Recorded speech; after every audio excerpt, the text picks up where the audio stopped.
Je souhaite isoler mon logement par l'extérieur et l'isolation débordera sur le terrain voisin. Vous écoutez un podcast imaginé par Le Particulier, le média de référence pour mieux connaître vos droits au quotidien. Aujourd'hui, nous répondons à la question de Jean-Pierre. Le projet d'isolation thermique par l'extérieur de son logement débordera chez son voisin. Il se demande s'il peut le contraindre à supporter ses travaux. Alors à vos droits? Prêt? Partez! L'ITE, l'isolation thermique par l'extérieur d'un mur, augmente son épaisseur d'une quinzaine de centimètres environ. Mais lorsque l'un des murs à isoler se trouve en limite de parcelle, les travaux entraînent inévitablement un empiètement en surplomb chez le voisin. Pour faciliter ce type d'opération, la loi a donc créé un droit de surplomb. Concrètement, le propriétaire d'un immeuble situé en limite de propriété, désireux d'isoler son bien par l'extérieur, est désormais autorisé à empiéter sur la parcelle de son voisin.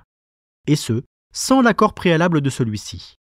Un droit qui se double de celui d'accéder temporairement au terrain du voisin pour y placer un échafaudage, le temps des travaux par exemple.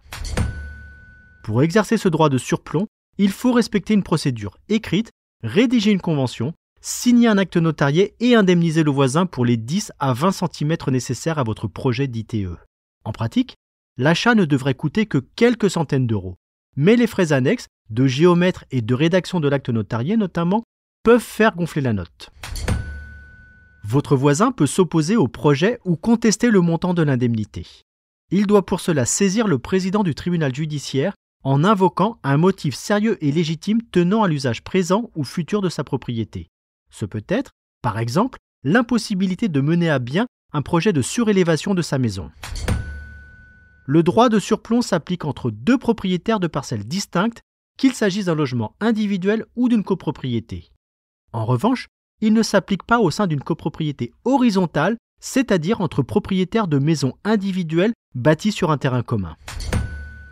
Si vous habitez dans une copropriété classique et que l'isolation de votre lot entraîne un débord sur le terrain commun de la copropriété, vous êtes dans la même situation que pour un achat standard de partie commune.